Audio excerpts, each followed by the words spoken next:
tròn ngoài tất chất mà ngoài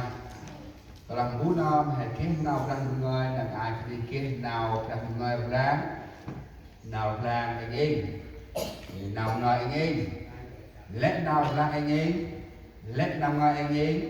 là áp nào hay tinh năm nào kít chỉ là hai đó áp năm hay kít chỉ là hai oanh áp năm hay kít chỉ là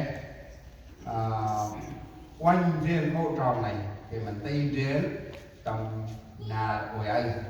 năng ai nào ra người ale một lại hè mà thì ấp đông buồn đi nam đi phải nam đi mà hè là ra cũng có ông cá tai nào ra người ấy kê mầm phun cho hè kia nào cho nấp lên chu lên chỉ đây lớn tôi môn hè tình chuối quanh ra lúc là bác mà quanh ra gần ra tới thì hè quanh ra lời này cái là kia thú huế ở màu vắng ananas tu ai nào đã ôn bằng chỉ sa phê ra tách nét thành bằng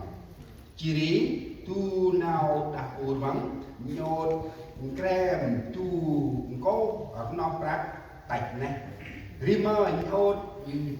nở thơm ôm tu có ta chứng phùng rành ở mòn petrola mà bằng hơi ananas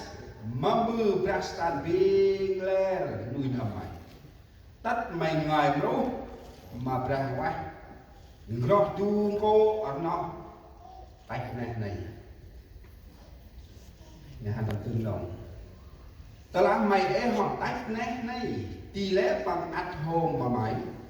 ta làm mày tài trí nhô tí năm này trời lẽ mâm bư nuôi hầm mày minh bộ này mày mù tí người bố mà nuôi ô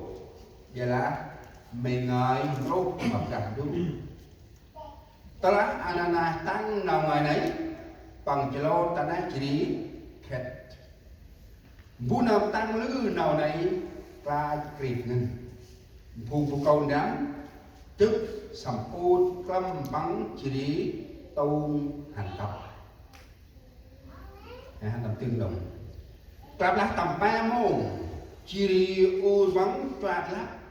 bằng một cái ố mong nào tập này Petro ố mà bằng bước hóa mà cướp đi lẽ khăn ai tạch nét ăn nọ tùm ái u bạc là nọ tùm này Petro là Petro làm mà bằng mà bước khăn ai chỉ thu nào ích long ra ngoài ra vì tay chân phuông hành tập sai ấy ta bật tim bông khăn băng là tôn ho ấy tầm về này tầm môn ấy ro bằng chốt ta chân Petro xì khét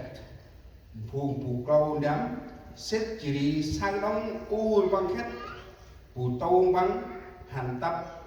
cách môi sai bằng lẽ ngôi nhìn ra kia nào qua châu ngân nập bằng cùng tăng lứ nào đây tầm về này hạ quanh tròn tao tầm từng đấy thì hè tức chia